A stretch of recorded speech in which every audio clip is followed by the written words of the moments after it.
Assalamualaikum, salam sejahtera tuan-tuan dan puan-puan.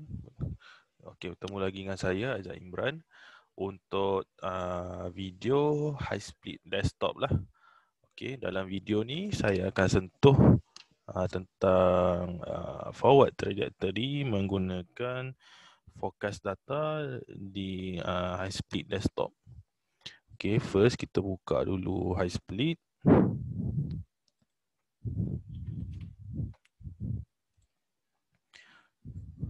Okey, dah buka high split. Kita tekan menu dia. Dia akan keluar macam ni lah kalau tuan-tuan dan puan-puan ingat. Okey. Untuk video ni kita fokus dulu dekat forward trajectory lah dan menggunakan forecast data. Okey. So tekan trajectory dan kita set up dulu parameter modeling ni lah macam ni. Okey. Dalam forecast data dia, kat sini saya dah letak lah data yang saya dah download ni, data lama lah, data yang bulan 9 dulu. Saya tak buang, so saya akan just untuk contoh data demo ni saya akan guna data ni dah, dan ni dia punya macam archive ni ada 3 hari dan forecast ni jelah 3,5 hari dah, 84 jam kan. Dan ni dia punya starting dengan ending time dia lah. Okay. So untuk kali ni, untuk video ni kita akan buat forward trajectory. First kali kita akan guna forecast data lah. So okay, untuk kali ni sama macam video, kalau anda dah tengok video yang online high split tu, saya akan maintain menggunakan dua koordinat ni lah, Rapid dengan Taman Bayu Damai dekat sebelah dia. So saya akan untuk case forward atau forward dispersion ataupun forward trajectory, saya akan menggunakan Rapid punya koordinat, dan kalau untuk backwards trajectory atau dispersion saya akan menggunakan Taman Bayu Damai lah. Okay. Alright, so untuk setup dulu, so untuk setup, so kita tengoklah forecast punya data ni dia dalam range apa ya. So kita guna, mungkin untuk tarikh kita letak tarikh 28 hari bulan 9, dan jamnya saya letak 20, jam 20, which is jam pukul 8 malam lah. Dan okey, kat sini ada option untuk letak beberapa jumlah starting location dalam model ni. So dia saya tak ingat berapa maksimum, tapi tak silap saya default dia 3 lah. Dia ada 3. Dan ni bukan sahaja untuk letak koordinat dia, untuk letak height juga. Macam kita set height dekat dalam high split online tu, kita dalam contoh tu, kalau tuan-tuan dan puan-puan dah tengok, kita gunakan 100, 300 dengan 500 lah. Ni juga di mana kita letak height tu lah. Okay. Okay, so untuk kali ni saya akan guna 3 location, tapi 3 starting location, tapi sebenarnya location yang sama, cuma dia punya height dia kita bezakan lah. Dan saya akan ambil koordinat rapid lah. Okay, saya akan ambil koordinat rapid dan copy dia. Dia guna koordinat dalam length, latitude dan longitude lah. Dia tak ada option untuk guna decimal degrees, setahu saya, dalam model ni, yang desktop punya version ni. Okay. So, set up starting location dia sini. So latitude dia, first dia latitude dulu.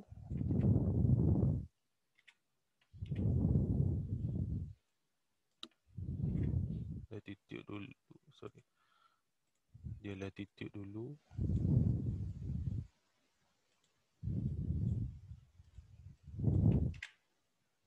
Okay.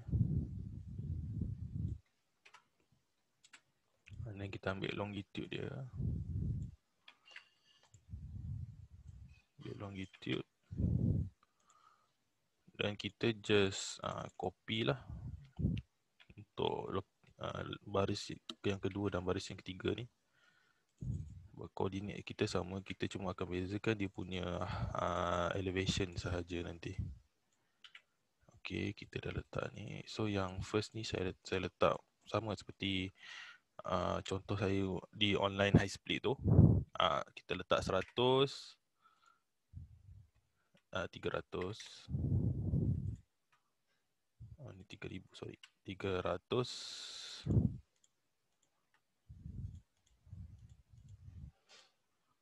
Yang ni kita letak 500.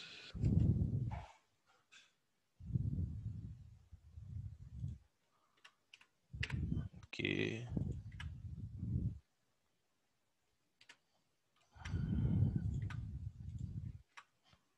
Okay, so dah nampak setup dia macam ni. Kita klik OK. Alright, kita dah setup dia punya, kita dah setup dia punya apa tu? Location lah. Alright. So boleh tengok ni dia dah ada location. Kita klik OK. Kita nak buat forward kan, forward trajectory menggunakan forecast data. Jadi mungkin kita hanya run untuk contoh ni kita run 12 jam ke hadapan je. Okay, kita run just 12 jam ke hadapan. Dan kita ambil meteorology file yang kita dah download. Dan kita letakkan dalam folder yang saya kata tu lah. Folder high split tu. So kita gunakan ni, saya dah download. Open.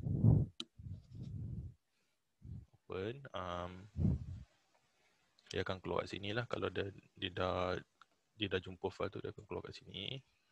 Dan itu saja untuk model ni. Ni saya selalu tak tukar lah. Ni top of model, kita boleh letak tinggi lah. Ni default value dia 10,000 meter above ground. Okay. Ni value dia 10,000. Data rantai 12. Forward. This direction dia forward. Starting location ada 3. Kita save. Kita boleh pergi balik ke trajectory dan kita boleh run model. Dia akan macam ni lah. Untuk case ni dia cepat sikit. So sebab trajectory selalu ni dia akan cepat sikit dan kita run hanya 12 jam sahaja, tak lama. So dia dah sekejap, dia dalam 5 saat dia dah habis lah. Untuk PC saya lah.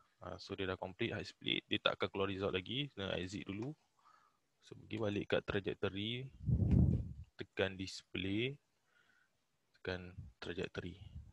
Okay. Akan keluar option macam ini. Ya. Dia akan keluar option macam ni.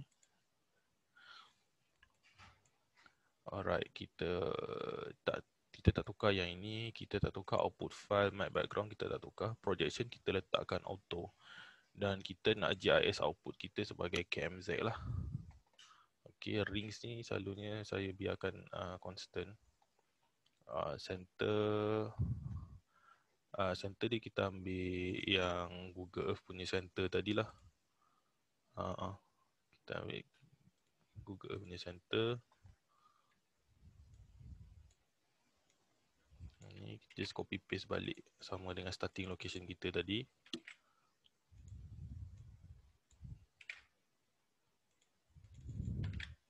Dah paste. Label on, time interval, saya suka letak 1 lah, setiap jam dia akan ada label lah. Dan vertical coordinate ni meters lah. Kita guna ambil yang 0 ni dulu. List zoom. Lepas tu kita execute display kita. Dia akan keluar macam ni, kita tekan OK saja. Dan patutnya akan nampak ni forward trajectory lah. Dan starting location di rapid. Starting location di rapid dan dia pergi ke mana. Okay. So untuk 12 jam yang saya kata interval tadi tu, yang inilah dia akan, maknanya pukul 8, pukul 9, di setiap sejam dia akan buat satu point ni lah. Okay. So yang ni 100, ni 300, Ini 500. Okey. Ini kita boleh save lah kalau kita nak save as. Tak silap saya dia kita convert. Yep, kita convert PDF. Okey. Tapi dia convert tu dia tak keluar PDF terus lah, maknanya dia tak ada file .pdf tu. Mungkin kita save nama dulu, test. Saya akan tunjuk nanti test. Okey, save. Okey, dan buka folder yang di mana kita save tu lah. Dalam ni macam tadi dia save kat sini, dekat high speed punya file ni. Working file ni saya save saya punya ni kat sini, test, dan ni kena letak .pdf lah kat ujung ni untuk dapatkan output di dalam PDF baru boleh buka. Test .pdf. Kita buka dia.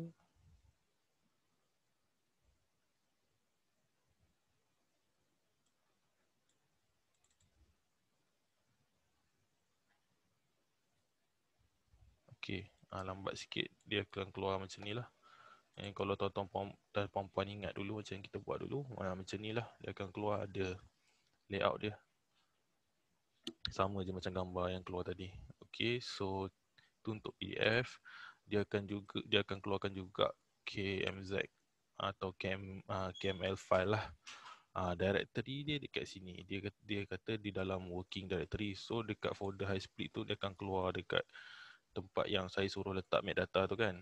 Okey, dekat working folder ni kita akan dapat KMZ file lah. Nama dia high split trudge. So high split trudge ni yang ini. High split trudge.kmz ni kita boleh buka dengan Google Earth lah. Okay, open with Google Earth. Untuk kita dapatkan trajectory tu, okay, dia dah keluar dah. So macam ni. Sama dengan gambar tu. Dan kita boleh play lah dia punya trajectory tu setiap 1 jam tu dia kat mana. Boleh tengok. Boleh play. Dalam masa 12 jam pergerakan di dalam 12 jam. Ada masa dengan tarikh kat sini.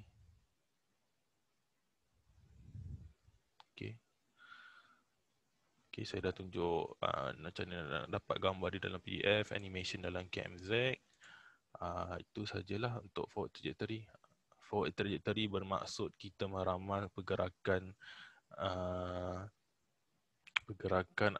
angin tu di masa hadapan. Sebab tu kita menggunakan forecast data. Okey, itu saja untuk forecast data forward trajectory menggunakan desktop high split. Kita akan sambung lagi dengan forward trajectory menggunakan archive data pula untuk video yang selepas ini. Terima kasih.